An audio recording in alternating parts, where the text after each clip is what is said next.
Hello बच्चों, मैं सत्यम sir आप सभी का स्वागत करता हूँ आपके अपने प्यारे फिजिक्स ज्ञान मुकेश नायक चैनल पर।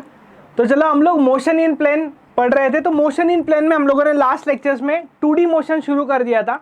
मैंने बताया था मोशन इन प्लेन चैप्टर को हम लोग दो हिस्सों में ब्रेक करते हैं, 1D motion and 2D motion. तो 1D मोशन तो हम लोग एकदम बढ़िया तरीके से खत्म कर चुके थे। अभी हम लोग 2D मोशन पढ़ रहे हैं। 2D मोशन में हम लोगों ने लास्ट लेक्चर में एवरेज वेलोसिटी के बारे में पढ़ा था और इस लेक्चर में एवरेज एक्सेलरेशन के बारे में पढ़कर कुछ क्वेश्चन भी सॉल्व करेंगे। बट मैंने आपको बताया था कि टेक्स्ट बुक में एवरेज एक्सेलरेशन नाम का कॉन्सेप्ट दिया नहीं है 1D मोशन में, बट फिर भी हमने वो कवर किया था, तो वो अभी आपको यहाँ पर यूजफुल रहेगा। तो चलो स्टार्ट करते हैं हम लोग एवरेज एंड इंस्टेंटेनियस एक्सेलरेशन। देखो सबसे पहले तो एवरेज और इंस्टेंटेनियस एक्सेलरेशन। एवरेज एक्सेलरेशन का फॉर्मूला क्या आता था याद कीजिए। एवरेज एक्सेलरेशन का फॉर्मूला क्या आता था याद कीजिए। देखिए मैं यहां पर पहले एवरेज एक्सेलरेशन का फॉर्मूला लिख देता हूं। एवरेज एक्सेलरेशन होता है चेंज इन वेलोसिटी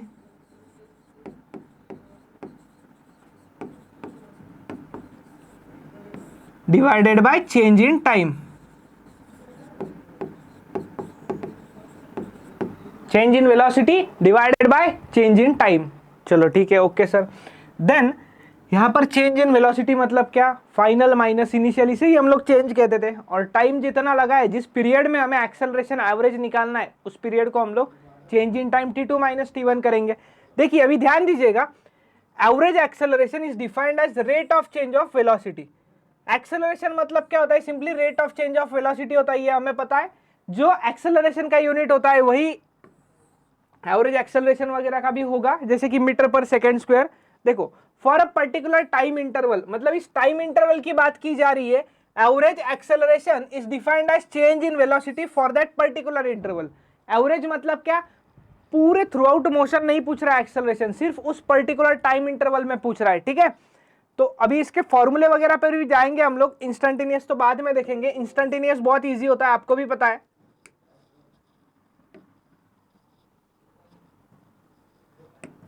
चलो अभी देखिएगा, ध्यान दीजिएगा, एवरेज कैसे फाइंड करना है। मान लो एवरेज एक्सेलरेशन निकालने के लिए आपको वेलोसिटी पता होनी चाहिए। क्या पता होना चाहिए? वेलोसिटी पता होना चाहिए। तो चलो वेलोसिटी पता हो तो एवरेज एक्सेलरेशन कैसे निकालते हैं। देखो सबसे पहले तो इन जनरल एवरेज एक्सेलरेशन हम लोग लिखते हैं v2 minus v1 divided by t2 minus t1। अच्छा ठीक है सर। देन अभी मुझे बताओ, हम लोग 2D मोशन पढ़ रहे हैं। 2D मोशन मतलब क्या माइंड में आता है आपका? हमेशा 2D मोशन का नाम आते ही आपके माइंड में आना चाहिए x और y एक्सिस, उसी के साथ साथ आई कैप जे कैप। क्या क्या याद आना चाहिए? x और y एक्सिस और आई कैप और जे कैप, ये दोनों चीजें आपके माइंड में आनी चाहिए। तो चलो देखो, अभी मान लो मेरे पास दो पार्टिकल्स थे 2D मोशन के लिए, v1 वेलोसिटी, आप x और y डायरेक्शन के लिए भी बोल सकते हो। दो इंस्टेंट पे मैं वेलोसिटी लिखना चाहता हूं, v1 vector is equals to v1x I cap plus v1y J cap. Then second instant पर velocity v2x I cap plus v2y J cap. 2 मतलब सेकेंड और 1 मतलब फर्स्ट। तो अभी चेंज इन वेलोसिटी निकालना है, जब एवरेज एक्सेलरेशन 2D के लिए फाइंड करना है, तो यहां पे मैं लिख देता हूं for average acceleration to find for 2D motion, to find for a 2D motion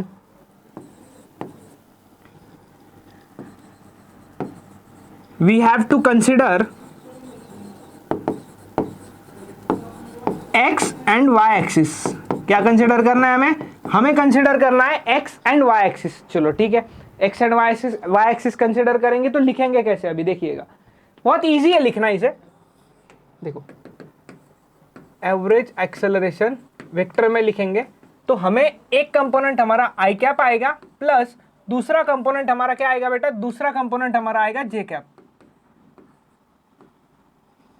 ठीक है, एक कंपोनेंट आई कैप और दूसरा कंपोनेंट जे कैप। चलो ठीक है, आई कैप में क्या चाहिए, आई कैप में आई वाले टर्म चाहिए। और अगर यहाँ पे मैं टाइम की भी बात कर लूँ तो मान लो ये जो वेलोसिटी था वो t1 टाइम पे था और ये t2 टाइम पे था, और आपको इन दोनों के बीच का ही एवरेज एक्सेलरेशन निकालना है। तो देखो सबसे पहले आई है ना, चेंज इन वेलोसिटी। पहले आई पे वेलोसिटी कितना था v1x और बाद में v2x हो गया, तो यहां पे हम लोग लिखेंगे v2x माइनस v1x। क्लियर हुआ ये चीज आपको? डिवाइडेड बाय टाइम कितना चेंज हुआ t2 माइनस t1, बस खत्म हो गई बात। देन जे कैप में कैसे लिखेंगे? जे कैप में देखो फाइनल मतलब v2y minus v1y divided by t2 minus t1, बस इतना सही है। अभी ये एक्सप्रेशन आपको बुक में भी मिलेगा, बट बुक से आपको समझ में नहीं आया होगा कि कैसे लिखा है उसे, ठीक है। देखो देन इसे हम लोग क्या लिख सकते हैं अभी,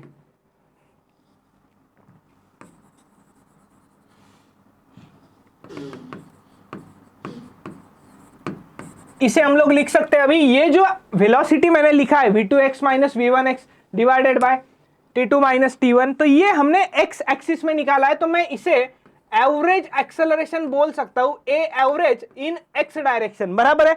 और सिमिलरली इसे मैं बोल सकता हूं average acceleration in y direction. हाँ ये भी हो गया। तो यहां पे एवरेज एक्सेलरेशन कैसे लिखा जाएगा? अभी ये लिखा जाएगा एवरेज अलोंग x डायरेक्शन, आई कैप में लिखा है, प्लस ए एवरेज y अलोंग जे cap. x direction y direction consider करना है। इसके पहले भी हमने एवरेज की चीजें पढ़ी है, बट कुछ नहीं होता है, एवरेज निकालना बहुत इजी टास्क होता है। बस एक चीज आपको माइंड में रखना है हमेशा कि एवरेज एक्सेलरेशन जब भी हम निकालने वाले हैं, x और y, i और j, ये दोनों एक्सिस कंसिडर करना है, ठीक है। चलो ये हुआ एक फॉर्मूला एवरेज एक्सेलरेशन के लिए। अच्छा इसका मैग्नीट्यूड भी तो निकाला जा सकता है। कोई भी वेक्टर अगर मैं आपको अभी ऐसे फॉर्म में दे दूं आई कैप जे कैप, तो आप मैग्नीट्यूड निकाल सकते हो। मैग्नीट्यूड निकालने के लिए क्या करते हो? अंडर रूट में आई के साथ जो है उसका स्क्वायर, कौन था भाई आई के साथ? आई के साथ था एवरेज एक्स का स्क्वायर, और वाई के साथ था ए एवरेज वाई का स्क्वायर। हो गया। डायरेक्शन की भी बात कर सकते हैं। डायरेक्शन निकालने में कुछ बच्चों को प्रॉब्लम आता है, तो डायरेक्शन के लिए क्या ट्रिक याद रख सकते हो? आप डायरेक्टली लिख सकते हो tan theta is equals to y वाला कंपोनेंट डिवाइडेड बाय x वाला कंपोनेंट। लेकिन ये एंगल किसके साथ देगा? ये एंगल हॉरिजॉन्टल के साथ देता है। अगर वर्टिकल के साथ लिखना है तो उल्टा करना पड़ेगा आपको, x बाय y करना पड़ेगा। ये हम लोग मैथमेटिकल मेथड्स में पढ़ चुके हैं। तो देखो for direction of a average with respect to horizontal, tan theta से डायरेक्शन दिया जाता है, करेक्ट। tan थीटा से डायरेक्शन देंगे तो थीटा इज इक्वल्स टू क्या हो जाएगा? थीटा इज इक्वल्स टू हो जाएगा tan इनवर्स y वाला square A average along y axis divided by A average along x axis. तो ये हुआ आपका डायरेक्शन। ये सारी चीजें एक ही स्लाइड में पूरा एवरेज एक्सेलरेशन कवर कर दिया गया है। और ये भी फॉर्मूला इंपॉर्टेंट है मैग्नीट्यूड का। वैसे मैग्नीट्यूड निकालना तो अभी आपके लिए एकदम चिंदी सा बात है, क्योंकि बहुत इजी होता है मैग्नीट्यूड निकालना। आई कैप के साथ जो है उसका स्क्वायर करो, जे कैप के साथ जो है उसका स्क्वायर करो, रूट में करना है बस, जो कर रहे हो खत्म। तो ये हो गया पूरा आपका एवरेज एक्सेलरेशन वाला पार्ट। अभी इंस्टेंटेनियस एक्सेलरेशन बचता है। इंस्टेंटेनियस एक्सेलरेशन मतलब तो और भी इजी हो जाता है। इंस्टेंटेनियस मतलब क्या भाई? इंस्टेंटेनियस, सर आपने बोला था ब्रेक करो वर्ड को, इंस्टाग्राम पर रोल स्क्रोल करने वाला स्पीड एक्सेलरेशन, ऐसा कुछ नहीं होता है। इंस्टेंटेनियस मतलब instant, at a particular time.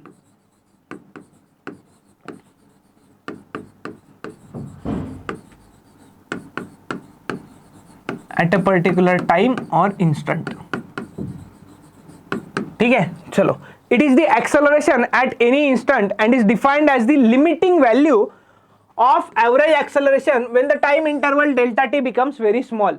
मतलब क्या? Almost t tends to zero. अगर कोई मैथ्स पढ़ा है, लिमिट्स वगैरह पता है, t टेंस टू जीरो हम लोग लिमिट्स में लिखते हैं, तो t का वैल्यू जीरो नहीं होता है, t का वैल्यू करीब करीब जीरो होता है, बराबर।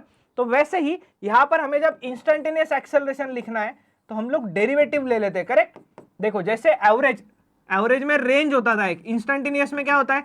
डायरेक्ट डेरिवेटिव लेके बात खत्म करना होता है, dv बाय dt। ये बेसिक सा फॉर्मूला हम लोग 1D में पढ़े। तो सर 2D में क्या चेंज होने वाला है? कुछ भी चेंज नहीं होगा, फॉर्मूला वही रहने वाला है। बस हमें करना क्या है, इसमें x के लिए अलग से लिखना है, y के लिए अलग से लिखना है। जैसे कि dvx by dt I cap plus D we Y by D T J cap. बस इतना सही लिखना होता है। अच्छा ये तो वेलोसिटी के फॉर्म में लिखा है ना सर आपने, ऐसे भी तो फॉर्मूलेस देखे हमने, जैसे कि देखो a इज इक्वल्स टू हमने देखा था D V by D T, yes correct है। v इज इक्वल्स टू हमने देखा था D X by D T. तो ये अगर मैं इधर पुट कर दूं तो आपको एक्सेलरेशन डबल डेरिवेटिव के फॉर्म में भी मिलता है, D square x upon D T square. सही है। तो इसको कैसे लिखा जाएगा, कैसे लिख सकते हो आप इसे? इसे हम लोग और एक तरीके से लिख सकते हैं। अगर आपको x और y का इक्वेशन दिया हुआ है तो हम लोग देखने वाले क्वेश्चन में इसे आप लिख सकते हो D square x upon D T square, और ये x एक्सिस के अलावा तो ये आई कैप हो गया, plus D square Y upon D T square j cap. अच्छा तो इसका भी तो मॉड सर दो तरीके से लिख सकते हैं, एक इससे मॉड लिख सकते हैं और दूसरा हम लोग इससे मॉड लिख सकते हैं। यस करेक्ट, हम लोग दोनों तरीकों से मॉड लिख सकते हैं। तो मॉड लिखेंगे अभी हम लोग, क्वेश्चन नहीं भाई, क्वेश्चन को भी टाइम है।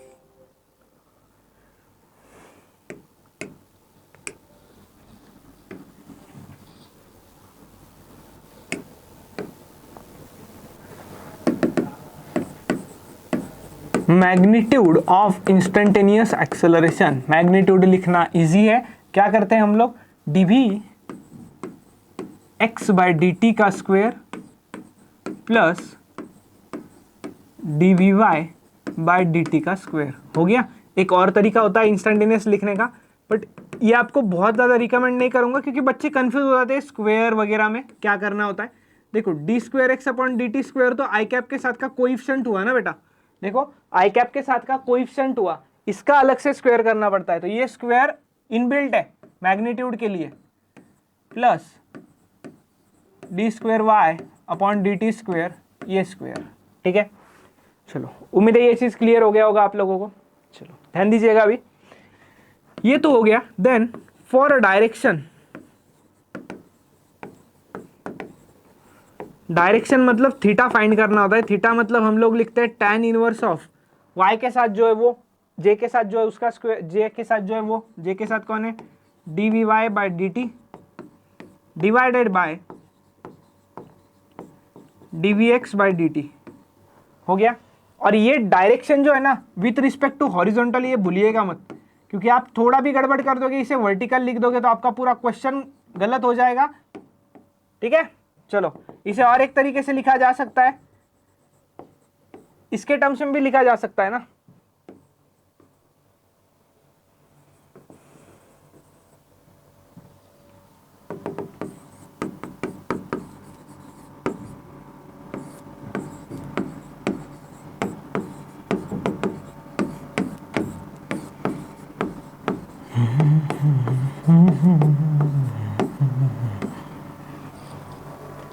हो गया बस यार, इतना सही चीज़ है एवरेज एक्सेलरेशन में। 2D मोशन में वैसे देखा जाए ना, अभी बता सकता हूँ क्योंकि आप यहाँ तक पहुँच चुके हो, इन पे बहुत ज़्यादा क्वेश्चंस नहीं पूछे जाते। 2D मोशन में और भी बहुत सारी चीज़ें हैं, जैसे प्रोजेक्टाइल मोशन बेस्ट है भाई। अगर उसको क्वेश्चन बनाना है, अच्छे से अच्छा क्वेश्चन बनाना है, तो वो कहाँ से बनाएगा पता है? वो बनाएगा प्रोजेक्टाइल मोशन से। कहाँ से बनाएगा वो प्रोजेक्टाइल मोशन से बनाएगा, बात खत्म। ठीक है, चलो। और प्रोजेक्टाइल मोशन में तो मेरे पास इतने सारे ट्रिक्स है और ऐसा एनिमेशन है आपको बताने के लिए, दिखाऊंगा आप लोगों को। वेट कीजिए, बस कुछ ही लेक्चर में प्रोजेक्टाइल आएगा। फेवरेट टॉपिक है मेरा 2D मोशन वाला प्रोजेक्टाइल मोशन, क्योंकि उसमें हम लोग एकदम आसानी से पढ़ लेते हैं। पहले मैं आपको पूरा प्रोजेक्टाइल पढ़ा देता हूँ और फिर हम लोग डेरिवेशन देखते हैं और फॉर्मूले याद रखने की भी ट्रिक्स है, तो कोई प्रॉब्लम ही नहीं आता है प्रोजेक्टाइल में। ऐसे प्रोजेक्टाइल के क्वेश्चन सॉल्व कर लोगे आप। चलो इसके भी करोगे ना, ये भी तो अच्छे से पढ़ा है। चलो आगे बढ़ते हैं। Question example number 3.4। ठीक है, अब ये एग्जाम्पल नंबर 3.4 पोजीशन वेक्टर दिए हुए हैं 3 पार्टिकल्स के, पहला पार्टिकल, दूसरा पार्टिकल और तीसरा particle, as a function of time. As a function of time मतलब क्या होता है? उनका जो इक्वेशन दे रखा है ना आपको, उन इक्वेशंस में T T T T T दिख रहा है आपको। टी टी टी दिख रहा है मतलब क्या? टाइम दिख रहा है, time. Then determine the velocity and acceleration for each in SI units. ठीक है, ये मीटर में दिया है, तो आपको बोला है कि हर एक का वेलोसिटी और हर एक का एक्सेलरेशन फाइंड करना है। चलो फाइंड करते हैं, बहुत डिफिकल्ट नहीं है एक्सेलरेशन और वेलोसिटी फाइंड करना। ठीक है, और SI यूनिट्स में बोला है मतलब जैसे है वैसे ही फाइंड करना है। तो हम लोग एक एक पार्टिकल का सॉल्व करेंगे अलग अलग से, और आपका बेसिक डेरिवेटिव क्लियर होना चाहिए जो हमने मैथमेटिकल मेथड्स में पढ़ रखा है, ठीक है। चलो फर्स्ट फॉर पार्टिकल 1,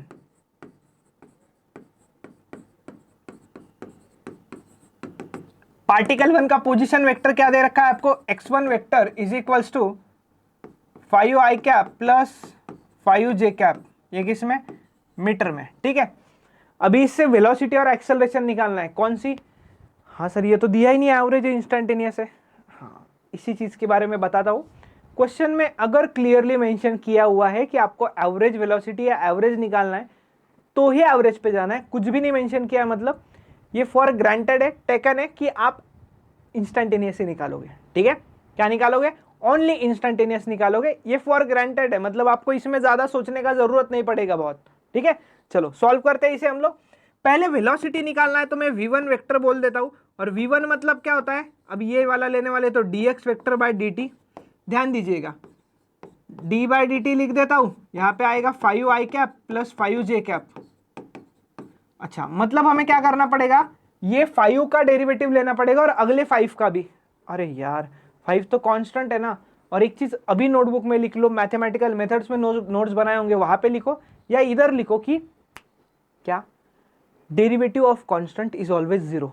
मतलब कैसे, कैसे समझना है, कांस्टेंट है, यहाँ पे टी आया ना वेरिएबल, तो इधर कहीं टी दिखा क्या, नहीं दिखा। अगर उसके अंदर टी नहीं दिख रहा आपको मतलब वो कांस्टेंट है, सिंपल में, सिंपल से लैंग्वेज में। और अगर मैथ्स पढ़ रहे हो तो फिर तो ये तो आपके लिए ऐसा है भाई। चलो 5 का डेरिवेटिव जीरो, अगेन अगले 5 का डेरिवेटिव जीरो, तो ये 0i कैप 0j कैप हुआ, मतलब इन शॉर्ट आपका वेलोसिटी कितना है फर्स्ट पार्टिकल का, जीरो।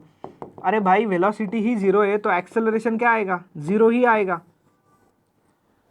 हाँ सर ये तो सही है, और यहाँ पे मैग्नीट्यूड लिख के भी मतलब नहीं, आप मॉड ऑफ v1 वेक्टर लिखोगे तो वो जीरो ही आने वाला है, और मॉड ऑफ a1 वेक्टर भी लिखोगे तो वो जीरो ही आने वाला है, क्योंकि सब जीरो है ना।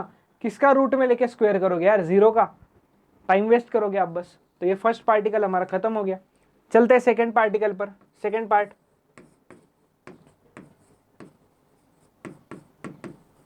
फॉर पार्टिकल 2, अच्छा इसका डायरेक्शन भी दिया हुआ है, ठीक है बुक्स में, बट डायरेक्शन पूछा नहीं है, हम लोग निकाल सकते हैं। क्वेश्चन में सिर्फ डिटरमाइन वेलोसिटी एंड एक्सेलरेशन बोला है, तो डायरेक्शन निकालना बहुत ईजी है, इधर तो 0 0 ही आएगा, ठीक है थीटा। चलो सेकंड पार्टिकल पर जाते हैं। सेकंड पार्टिकल का वेक्टर क्या है, x2 vector is equals to 5ti cap plus 5tj cap. Then चलो यहाँ पे वेलोसिटी v2 वेक्टर निकालना है, तो v2 वेक्टर मतलब क्या, dx2 vector divided by dt। dx2 vector मतलब क्या है, ये ऊपर वाला वैल्यू पुट कर दो यहाँ पर,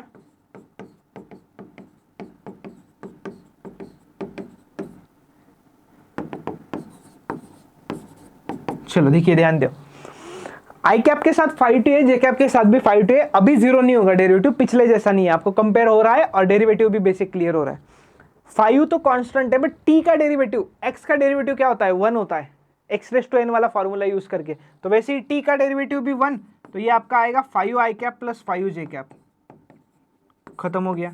देन इसका मॉड निकाल सकते हैं, हाँ इसका मॉड आप जरूर निकालिएगा v2 वेक्टर, क्योंकि इसमें जीरो कुछ नहीं है, तो under root 5 square plus 5 square, मुझे बताओ 5 स्क्वायर 25, 25 प्लस 25 रूट 50 मीटर पर सेकेंड।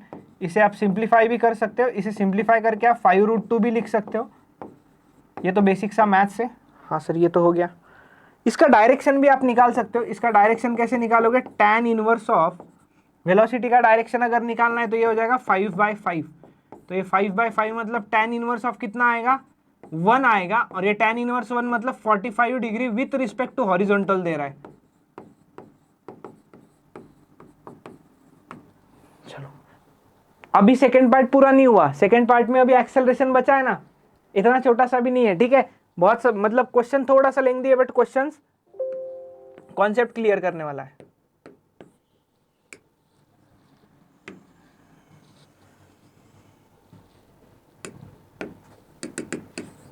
एक्सेलरेशन 2 निकालना है, तो एक्सेलरेशन 2 निकालने के लिए आप dv2/dt करोगे।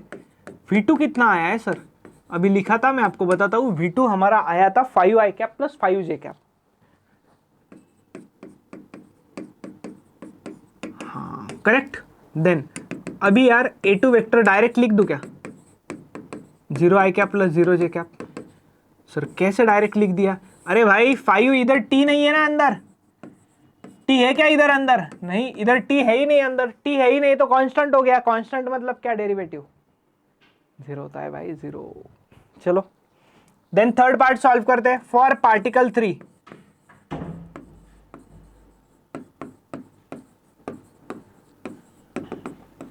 थर्ड पार्टिकल का x3 वेक्टर बस देख लूं, फिर हम लोग इसे पूरा सॉल्व कर सकते हैं।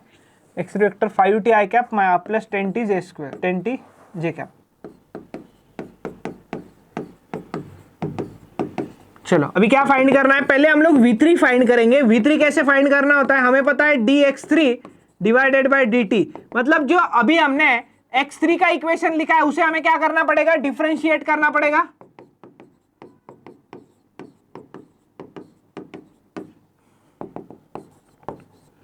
डिफरेंशिएट बहुत इजी है, डिफरेंशिएशन।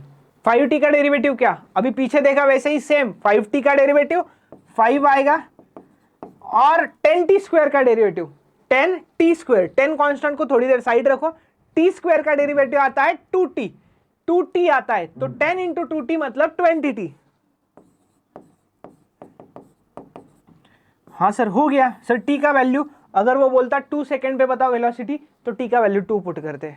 5 पे बोलता तो 5 पुट करते, बट बोला नहीं है तो इन जनरल हम लोग सॉल्व कर रहे हैं अभी। देन आप इसका मैग्नीट्यूड भी फाइंड कर सकते हो। इसका मैग्नीट्यूड क्या आएगा? इसका मैग्नीट्यूड आएगा अंडर रूट में आई कैप के साथ जो है उसका स्क्वायर प्लस जे कैप के साथ जो है उसका स्क्वायर।